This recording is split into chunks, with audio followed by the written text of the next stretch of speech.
آج پیش خدمت ہے سعادت حسن منٹو کا افسانہ اصلی جن۔ لکھنؤ کے پہلے دنوں کی یاد۔ نواب نوازش علی اللہ کو پیارے ہوئے تو ان کی اکلوتی بیٹی کی عمر زیادہ سے زیادہ 8 برس تھی۔ اکرے جسم کی دبلی پتلی نازک پتلے پتلے نقشوں والی گڑیا سی۔ نام اس کا فرخندہ تھا۔ اس کو اپنے والد کی موت کا دکھ ہوا، مگر عمر ایسی تھی کہ بہت جلد بھول گئی۔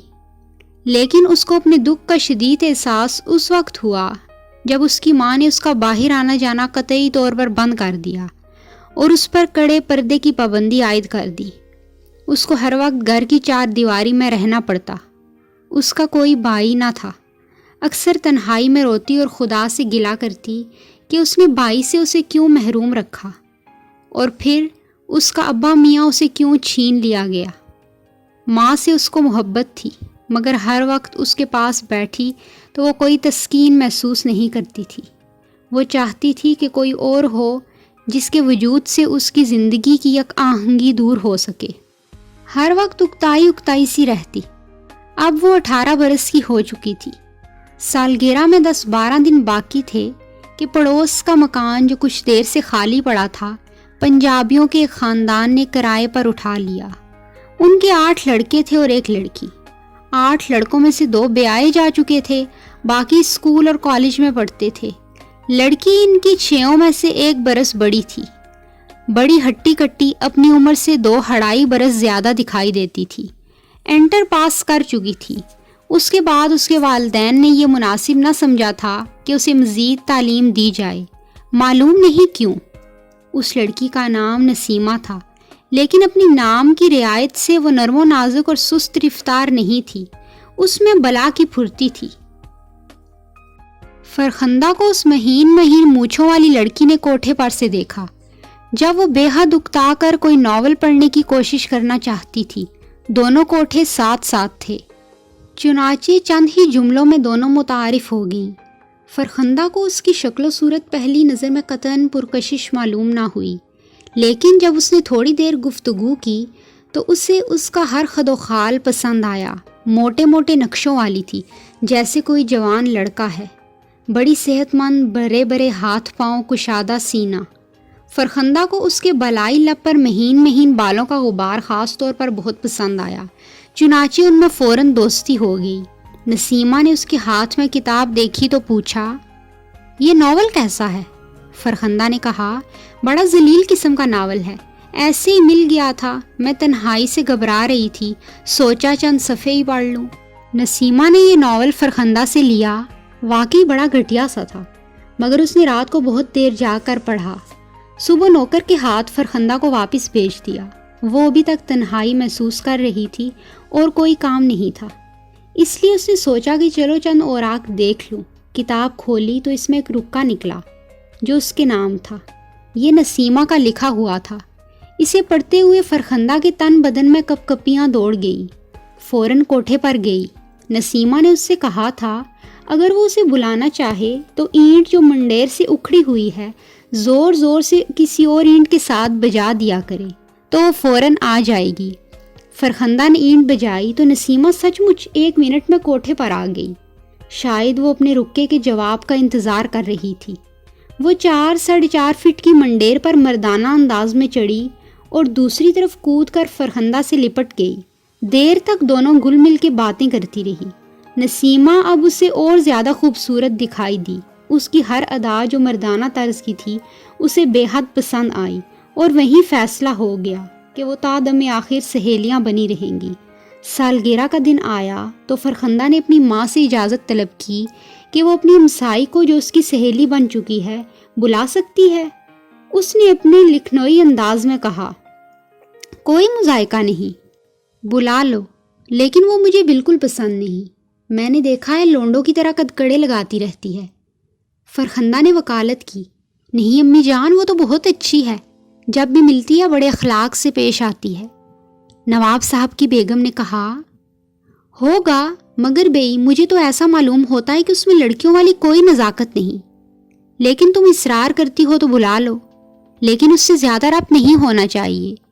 فرخندہ اپنی ماں کے پاس تخت پر بیٹھ گئی اور اس کے ہاتھ سے سروتا لے کر چھالیاں کاٹنے لگی۔ لیکن امی جان، ہم دونوں قسم کھا چکی ہیں کہ ساری عمر سہیلیاں رہیں گی، انسان کو اپنے وعدے سے کبھی نہیں پھرنا چاہیے۔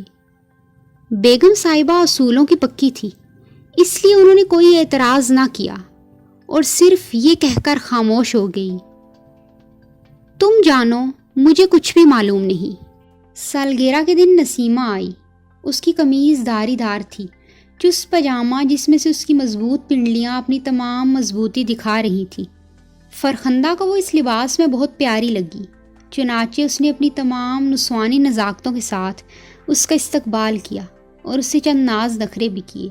مثال کے طور پر جب میز پر چائے آئی تو اس نے خود بنا کر نسیمہ کو پیش کی۔ اس نے کہا، میں نہیں پیتی، تو فرخندہ رونے لگی۔ بسکٹ اپنے دانتوں سے توڑا اور اس کو مجبور کیا کہ وہ اس کا بقایا حصہ کھائے۔ ایک آدھ مرتبہ معمولی باتوں پر لڑائی ہوتے ہوتے رہ گئی، مگر فرخندہ خوش تھی۔ وہ چاہتی تھی کہ نسیمہ ہر روز آئے، وہ اس سے چہل کرے اور ایسی نرم و نازک لڑائیاں ہوتی رہیں جن سے اس کی ٹھہرے پانی جیسی زندگی میں چند لہریں پیدا ہوتی رہیں۔ لہریں پیدا ہونا شروع ہو گئی اور فرخندہ اور نسیمہ دونوں لہرانے لگی۔ اب فرخندہ نے بھی اپنی امی سے اجازت لے کر نسیمہ کے گھر جانا شروع کر دیا۔ دونوں اس کمرے میں جو نسیمہ کا تھا دروازہ بند کر کے گھنٹوں بیٹھی رہتی، جانے کیا باتیں کرتی تھی۔ ان کی محبت اتنی شدت اختیار کر گئی کہ فرخندہ جب کوئی چیز خریدتی تو نسیمہ کا ضرور خیال رکھتی۔ اس کی امی اس کے خلاف تھی، چونکہ اکلوتی تھی اس لیے وہ اسے رنجیدہ نہیں کرنا چاہتی تھی۔ دولت کافی تھی، اس لیے کیا فرق پڑتا تھا کہ ایک کے بجائے 2 قمیضوں کا کپڑا لے لیا جائے۔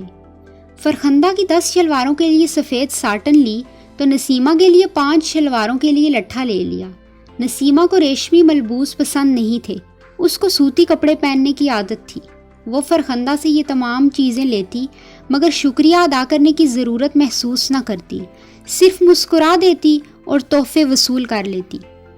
فرخندہ کو شروع میں تھوڑی سی حیرت اس کے متعلق ضرور ہوئی، مگر بعد میں جب وہ نسیمہ سے گل مل گئی تو اس نے محسوس کیا کہ ان دونوں میں کوئی زیادہ فرق نہیں۔ سردی سے نکل کر اگر آدمی گرمی میں آ جائے تو اسے ہر لحاظ سے راحت ملتی ہے، اور فرخندہ کو یہ حاصل ہوتی تھی۔ ان کی دوستی دن بدن زیادہ استوار ہوتی گئی، بلکہ یوں کہیے کہ بڑی شدت اختیار کر گئی، جو نواب نوازش علی مرحوم کی بیگم کو بالکل ناپسند تھا۔ بعض اوقات وہ یہ محسوس کرتی کہ نسیمہ اس کی موت ہے، لیکن یہ احساس اس کو باوقار معلوم نہ ہوتا۔ فرخندہ اب زیادہ تر نسیمہ ہی کے پاس رہتی، صبح اٹھ کر کوٹھے پر جاتی، نسیمہ اسے منڈیر کی طرف لے جاتی اور دونوں کمرے میں بند گھنٹوں جانے کی ان باتوں میں مشغول رہتی۔ فرخندہ کی 2 سہیلیاں اور بھی تھیں، بڑی مردار قسم کی، پھونک مارو تو اڑ جائیں۔ نسیمہ سے تعارف ہونے سے پہلے یہ دونوں اس کی جان و جگر تھیں، مگر اب فرخندہ کو ان میں کوئی لگاؤ نہیں تھا، بلکہ چاہتی تھی کہ اب وہ نہ آیا کرے، اس لیے کہ ان میں کوئی جان ہی نہیں تھی۔ نسیمہ کے مقابلے میں وہ ننھی چوہیاں تھی جو کترنا بھی نہیں جانتی۔ ایک بار اسے مجبوراً اپنی ماں کے ساتھ کراچی جانا پڑا، وہ بھی فوری طور پر۔ نسیمہ گھر میں موجود نہیں تھی، اس کا فرخندہ کو بہت افسوس ہوا۔ چنانچہ کراچی پہنچتے ہی اس نے اس کو ایک طویل معذرت نامہ لکھا۔ اس سے پہلے وہ تار بیچ چکی تھی۔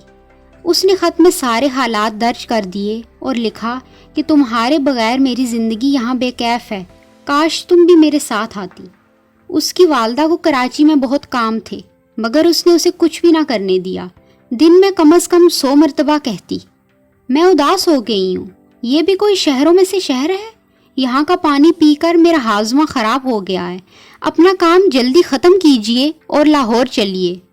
نواب نوازش علی کی بیگم نے سارے کام ادھورے چھوڑ کر واپس چلنے کا ارادہ کیا، مگر فرخندہ نے کہا، جانا ہے تو ذرا شاپنگ نہ کر لیں، یہاں کپڑا اور دوسری چیزیں سستی اور اچھی ملتی ہیں۔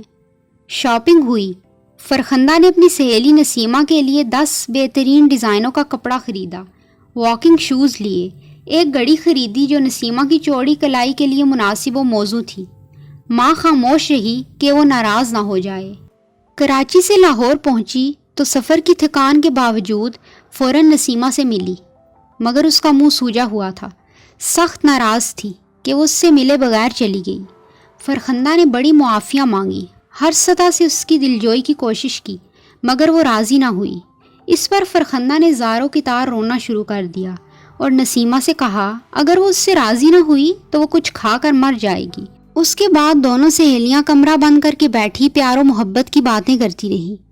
اس دن کے بعد ان کی دوستی اور زیادہ مضبوط ہو گئی، مگر فرخندہ کی ماں نے محسوس کیا کہ اس کی اکلوتی بیٹی کی صحت دن بدن خراب ہو رہی ہے، چنانچہ اس نے اس کا گھر سے نکلنا بند کر دیا۔ اس کا نتیجہ یہ ہوا کہ فرخندہ پر ہسٹیریا کے دورے پڑنے لگے۔ بیگم صاحبہ نے اپنی جان پہچان والی عورتوں سے مشورہ کیا تو انہوں نے یہ اندیشہ ظاہر کیا کہ لڑکی کو آسیب ہو گیا ہے، دوسرے لفظوں میں کوئی جن اس پر عاشق ہے جو اس کو نہیں چھوڑتا۔ چنانچہ فوراً ٹونے ٹوٹکے کیے گئے، جھاڑ پھونک کرنے والے بلائے گئے، تعویذ گنڈے ہوئے مگر بے سود۔ فرخندہ کی حالت دن بدن غیر ہوتی گئی، کچھ سمجھ میں ہی نہیں آتا تھا کہ عارضہ کیا ہے۔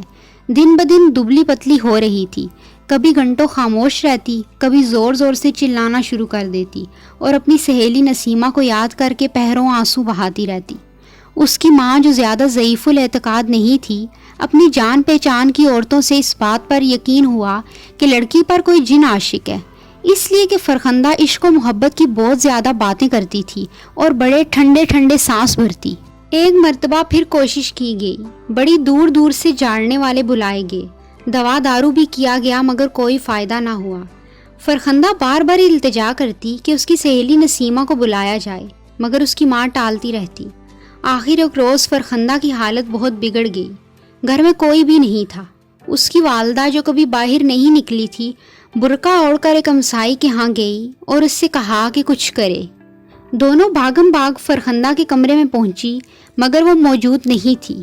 نواب نوازش علی مرحوم کی بیگم نے چیخنا چلانا شروع کیا اور دیوانہ وار کہنے لگی، فرخندہ بیٹی، فرخندہ بیٹی۔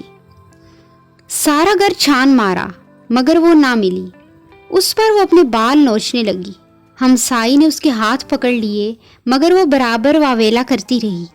فرخندہ نیم دیوانگی کے عالم میں اوپر کوٹھے پر کھڑی تھی۔ اس نے منڈیر کی اکھڑی ہوئی اینٹ اٹھائی اور زور زور سے اسے دوسری اینٹ کے ساتھ بجایا، مگر کوئی نہ آیا۔ اس نے پھر اینٹ کو دوسری اینٹ کے ساتھ ٹکرایا۔ چند لمحات کے بعد ایک خوبصورت نوجوان جو نسیمہ کے 6 کنوارے بھائیوں میں سے سب سے بڑا تھا، برساتی میں بیٹھا BA کے امتحان کی تیاری کر رہا تھا، باہر نکلا۔ اس نے دیکھا کہ منڈیر کی اس طرف ایک دبلی پتلی نرم و نازک لڑکی کھڑی ہے، بڑی پریشان حال ہے، بال کھلے ہیں، آنکھوں میں سینکڑوں زخمی امنگیں سمیٹی ہیں۔ قریب آ کر اس نے فرخندہ سے پوچھا، کسے بلا رہی ہیں آپ؟ فرخندہ نے اس نوجوان کو بڑے گہرے اور دلچسپ غور سے دیکھا۔ میں نسیمہ کو بلا رہی ہوں۔ نوجوان نے صرف اتنا کہا۔ اوہ چلو آؤ۔ یہ کہہ کر منڈیر کی اس طرف ہلکی پھلکی فرخندہ کو اپنے ساتھ لے گیا جہاں وہ امتحان کی تیاری کر رہا تھا۔ دوسرے دن جن غائب ہو گیا، فرخندہ بالکل ٹھیک تھی۔ اگلے مہینے اس کی شادی نسیمہ کے اس بائی سے ہو گئی جس میں نسیمہ شریک نہ ہوئی۔